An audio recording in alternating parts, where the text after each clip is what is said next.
What's going on, YouTube friends and family? Welcome back to the channel. Got a great video for you all today. This is a weekly fragrance wrap up. It was a subscriber suggested thing, and I'm gonna try to keep it going as long as I can, as long as I have time to do them. So it'll be very interesting for you guys to kind of see what I wear during a weekly basis, kind of throughout the seasons. Spring, summertime here in Florida doesn't really matter. It's hot and humid no matter what. And I'll try to go through these fragrances and not so much explain them, but more explain, why I wore them if there was a certain occasion. So we'll get right to it. On Monday, Aqua Sapphire from Boadicea the Victorious. One of my favorite fragrances, especially for the blue category. Unbelievably strong. It's tough to make blue fragrances unique, and I've tried a ton of them. And for me anyway, for my nose, this is a very, very unique and high quality fragrance. You don't see a ton of blue fragrances with saffron, divana, cypriol, and rum in them. Obviously it has pineapple, which is an extremely common note. Pretty much every blue fragrance has pineapple, blueberry, cassis, citrus fruits at the top. That's just kind of how they're structured. But this one, the seaweed note in here is actually strong enough to where it gives it a little bit of a marine kind of funkiness, which is really nice in contrast with the sweetness and the spice of the saffron, pineapple, and also some of the other green notes like the divana and cypriol. It does have a very nice rum note in here too, but it's blended well and it's not boozy, so I don't think this would be as good of a fragrance if it was a boozy fragrance. But yeah, I chose Boadicea the Victorious Aqua Sapphire mainly because it was newer. It was a hot day outside. It fit the description of wearing a blue fragrance. And also, I've only had Aqua Sapphire for maybe a month or so now, and I haven't worn it that much, so it was a great excuse to wear it, and it just confirmed that I just absolutely love this fragrance.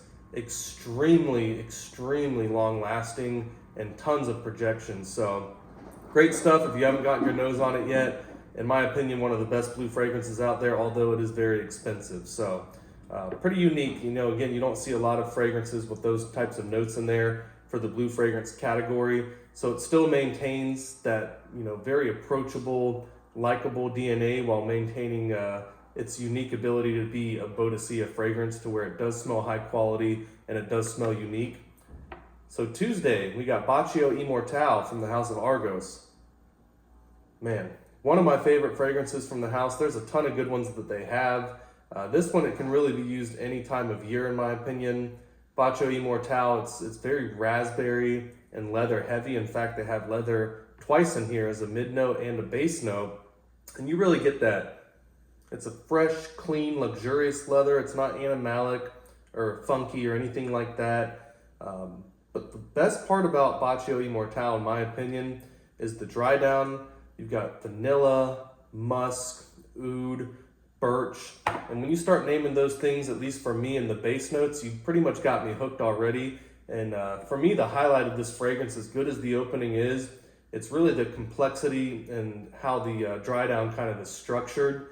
Just wonderful stuff, man. I love Baccio Immortale. Every time I wear it, I know a lot of other people enjoy it, but every time I wear it, I seem to like it more and more. And mainly that reason is just the dry down on there is superb. So on Wednesday, Fall of Phaeton, and there wasn't any particular reason to wear these two fragrances other than I just haven't worn them in a while. Fall of Phaeton is one of those fragrances I normally save for cooler weather, and I did want to try it out in a higher heat situation. So, man, very bright opening. It's got cardamom, some citrus, there's like some citrus and spices. Then it's got agarwood in the mid notes, and man, this is just a beautiful fragrance. You got sweet tonka bean, leather, and some other really strong kind of syrupy base notes in there. Just a beautiful fragrance overall. I would say that Argos Fall of Phaeton, as much as I enjoy wearing it in the heat, it still does seem to go a little bit better in cooler weather. But Fall of Phaeton is just one of my favorite fragrances from the entire house. I think I ranked it number one in one of my Argos videos, and that kind of holds true. I love Triumph of Bacchus, Baccio, Brevito Delicacia. There's just a ton, and it's really hard to rank Argos, so it really just depends on your mood, the season, and the occasion. But yeah, Fall of Phaeton for me is just an absolute masterpiece, and I really enjoyed wearing it, even though it was a high heat situation to where maybe it was a little bit out of its comfort zone, because that is a thick, dense and rich fragrance, really. So another one that I wore, this was on Thursday, Beverly Hills exclusive from Unique and Luxury. Just an unbelievably good fragrance. If you like Naxos, I think you'd like this. It's not a clone and it's not really that similar, but it does share a tobacco and honey type of vibe to it. But the opening for this is way different. It's got cardamom, sage, it's got a little bit of orris in there, so it's very slightly powdery, but it's not really. It's also got ambergris and sandalwood in there.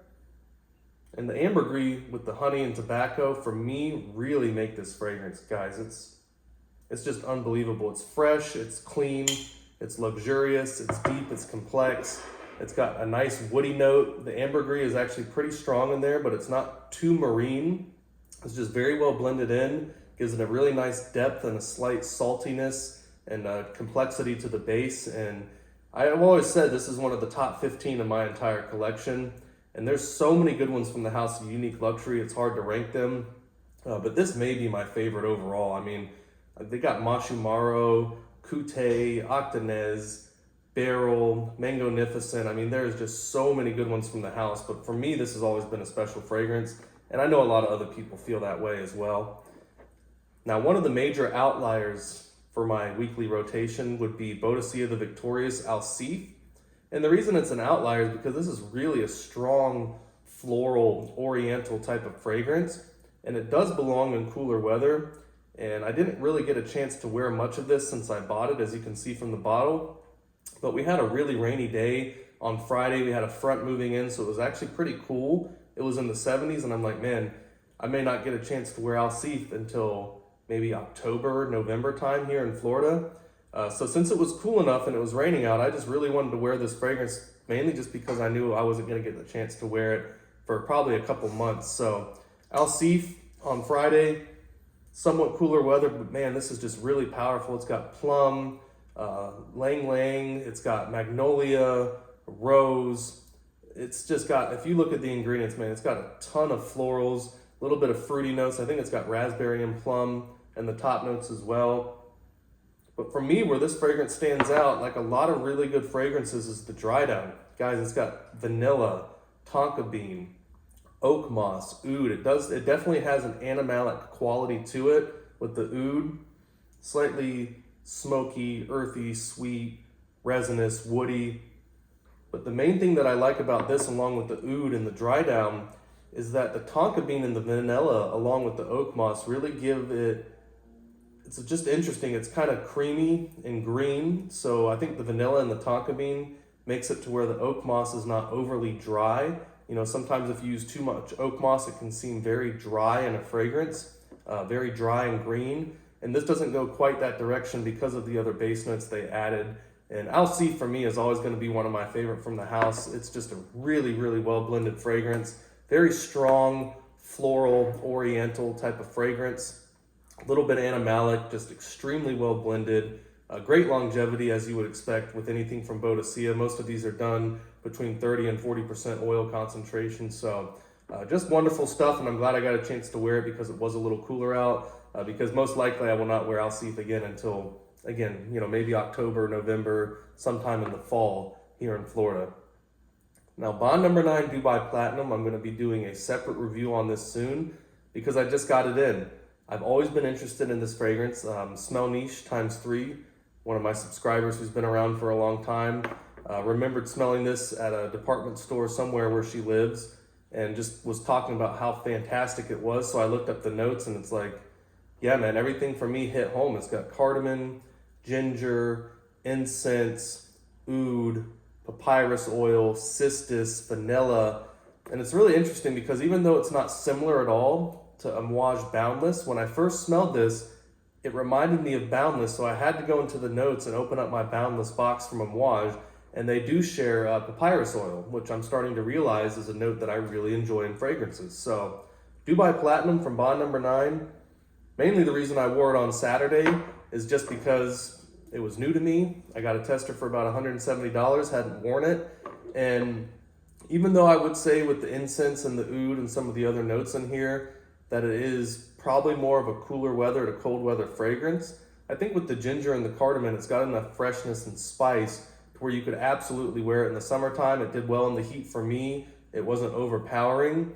And I tell you what, for my old school fragrance heads out there that maybe have gotten into Creed in the late 90s and early 2000s, my favorite thing about Bond Number 9 Dubai Platinum, this really reminds me of a combination of 3 fragrances just off the top of my head. And it's not a clone in any way, but it's almost like if these 3 fragrances were to kind of morph into one. It's very similar to the old Creed Spice and Woods. And if you were to take Spice and Woods from Creed, the old Andy Warhol Silver Factory from Bond Number 9, because of the incense note in here really reminds me of Bond Number 9, Andy Warhol Silver Factory. And then you were also to take Clive Christian Amber Fougere, Clive Christian V, I believe it is. So you take those 3 fragrances, Creed Woods and Spices, Bond Number 9 Silver Factory, and then also you do, which one were we talking about? The Clive Christian V, Amber Fougere. This is like a combination of those 3 types of fragrances right there. And it is really alluring, not overpowering, definitely Middle Eastern smelling, very high quality, pretty heavy on the incense, oud, and papyrus oil. So it's not really a light fragrance, but again, with the cardamom and the ginger and the cistus, it kind of keeps it fresh enough to where it really just goes well in any type of weather. And it's just a beautiful fragrance. I can see why one of my subscribers, it was Smell Niche ×3, really enjoyed it. And I've gotten compliments on it already, and I've only worn it 2 times. So really good stuff by Bond Number 9. If you haven't tried Dubai Platinum, maybe try to get a decant or a sample. I know sometimes they do 7 ml bonbons of certain fragrances. I've had them with the Amber and the Dubai Citrine, where they come in the 7 ml Dubai. It's like the glass sprays. It's not a sample. It's just like a 7 ml bonbon, and they break easily, so be careful. I broke my Dubai Citrine in my kitchen. It smelled great, but it was disappointing because I've only worn it maybe 2 or 3 times, and I only got 3 uses out of it, and I accidentally dropped it. So kitchen smelled great though. So on Sunday, Father's Day, so if you guys have kids, it's a special occasion for a lot of people, or if your dad is still in your life, hopefully you spent some time with him. But Amouage Royal Tobacco, the reason I wore this on Father's Day is mainly because we were doing cigars and bourbon, single malt scotches, all that stuff while grilling outside. And this is just a fragrance, even though it was a little bit hot out to wear it, it just went perfectly with the occasion. I was in between quite a few fragrances to wear for Father's Day, but Amouage Royal Tobacco was the one that I chose. I hadn't worn it in a while, and it is absolutely one of my favorite tobacco fragrances. You've got Tobacco Sapphire from Bodicea the Victorious, one of my favorites. Even Boundless from Amouage is one of my favorites. Triumph of Bacchus is another excellent one. Luxor from Xerjoff. There's just so many good ones out there. But Royal Tobacco fit the occasion for Father's Day just with the type of cigars we were doing and the type of bourbon. So even though the weather was a little bit hot, this was really, really good. It was a great decision, and I'm happy I went with it. So guys, that's my weekly fragrance rotation. I hope you enjoyed it. Some of these were pretty obvious choices for high heat situations, and we had a couple outliers there with Royal Tobacco and Alseif as well. So hope you enjoyed the variety. I'll be trying to do these at least once a week if possible, and I'll be seeing you guys shortly. Bye.